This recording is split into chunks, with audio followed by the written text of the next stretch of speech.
I'm 39 years old and married to my 44-year-old husband. We've been married for 5 years, and he has 2 children from a previous marriage, a 24-year-old daughter and a 19-year-old son. My relationship with his daughter is wonderful. She's responsible, finished college, and though she lives far away, we enjoy spending time together whenever she visits. I've never tried to be her mother, but we've developed a respectful friendship. I even maintain a peaceful, if not particularly close, relationship with the children's mother.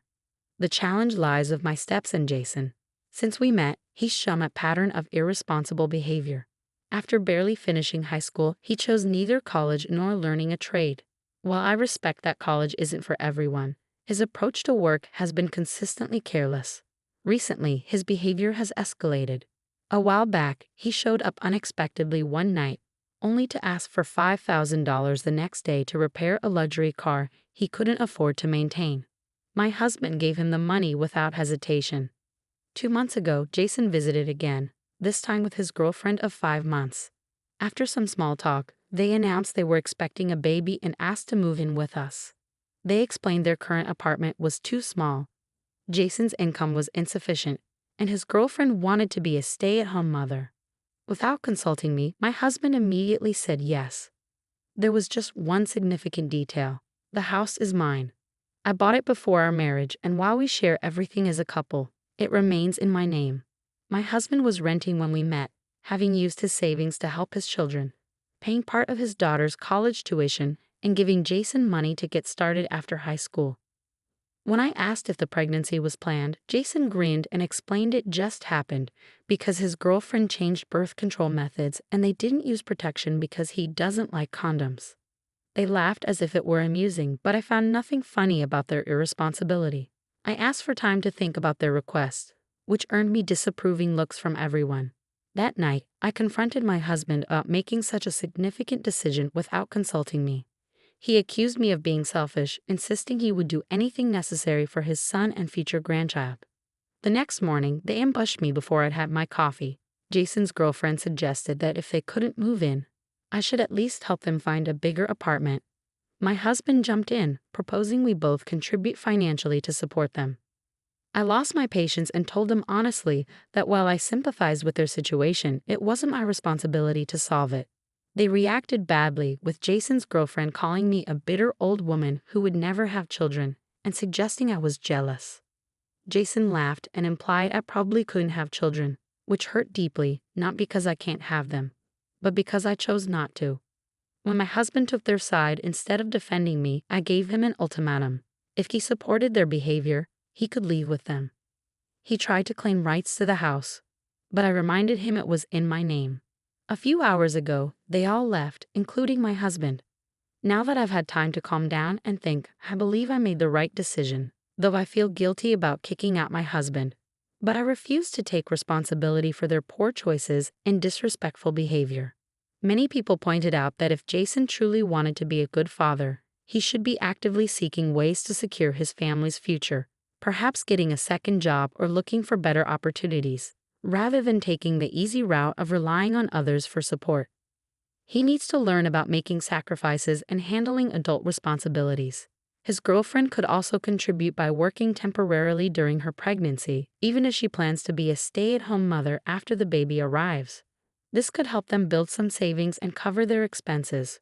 Regarding my decision to ask my husband to leave, while I never wanted to weaponize house ownership or make him feel like he lives here only because I allow it, his behavior in making unilateral decisions without consulting me was concerning.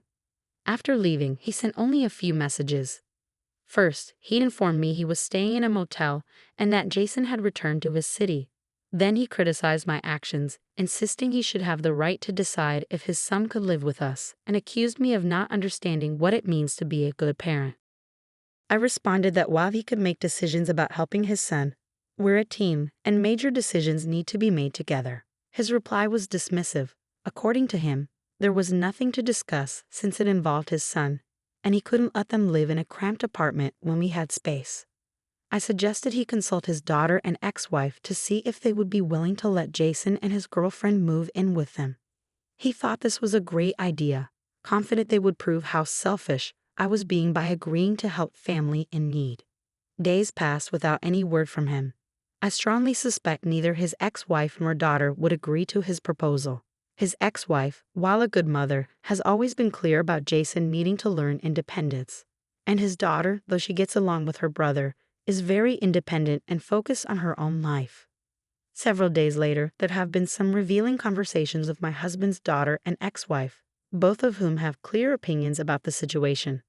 My husband still hasn't returned home, not because I've forbidden it, but because his pride prevents him from acknowledging his mistakes or apologizing, despite people close to him pointing out the problems with his behavior.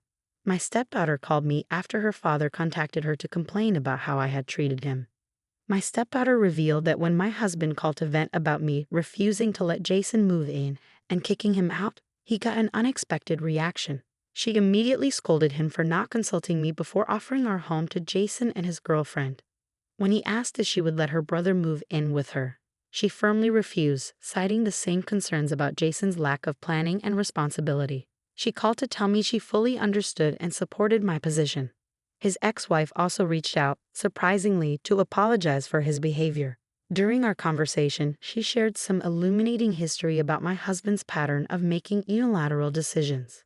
Once he came home and announced he quit his job to take another position without any prior discussion. Though the new job eventually proved beneficial, the initial change significantly impacted their family finances. Another time, he enrolled in an expensive course while they were still paying their mortgage and supporting 2 children. The course wasn't necessary for his job, just something he wanted to do for personal interest. When he asked his ex-wife about housing Jason, she also refused, agreeing with me that it wasn't her responsibility to support a young adult who wasn't making responsible choices. She suggested that the best thing my husband could do was apologize, noting that while he'd been impulsive before, this situation was particularly egregious. 3 weeks later, after 3 weeks of silence, the situation has only deteriorated. Yesterday, my husband finally called. The conversation started surprisingly casual, asking about me and the house, as if weeks hadn't passed since this conflict began. I kept my responses polite but neutral. However, his calm demeanor didn't last. He suddenly changed tone and declared that I should be the one apologizing. He believed this time apart should have made me realize that letting Jason and his family move in was the right thing to do. When I calmly stated that my position hadn't changed and that he was the one who needed to apologize. The final conversation. During our phone call, I reminded him about making decisions without consulting me and disrespecting our relationship. He maintained he had nothing to apologize for, convinced he was right to help his son and that I had been unreasonable. When I asked if he'd spoken to his daughter or ex-wife about housing Jason, without revealing I'd already talked to them, he quickly dismissed the idea. He claimed that as Jason's father, he didn't need anyone else's opinion about helping his son. The irony wasn't lost on me. If he truly believed parents should help their children without involving others, then Jason clearly hadn't learned that lesson of responsibility. I told him my decision was final and that I would only consider reconciliation if he apologized and acknowledged his impulsive decision-making. Instead, he became angrier and declared that if I was going to be unreasonable, we should get divorced. Then he hung up. 8 months later, 2 weeks after that conversation, I received divorce papers. When I tried calling to discuss things one last time, he refused, saying he'd made his decision. I accepted this and signed the papers. However, halfway through the divorce process, my ex-husband appeared at my doorstep unexpectedly. He'd admitted to acting impulsively with the divorce and wanted to reconcile. My response was straightforward: his pattern of impulsive decisions, offering our home to Jason without consultation, demanding a divorce, was exactly why I couldn't continue the relationship. I reminded him that when we could have talked things through, he had completely shut down communication, convinced he was right despite everyone telling him otherwise. The aftermath. The divorce is now final. Through his daughter, with whom I maintain a good relationship, I learned that my ex-husband has rented a house and is living with Jason, his girlfriend, and their baby.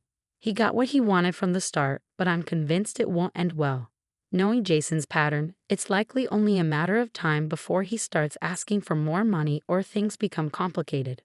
But that's no longer my concern. We've both moved on, and while it's sad to see a marriage end this way, I'm at peace with the outcome. Some relationships simply aren't meant to last, especially when fundamental values and communication styles are incompatible.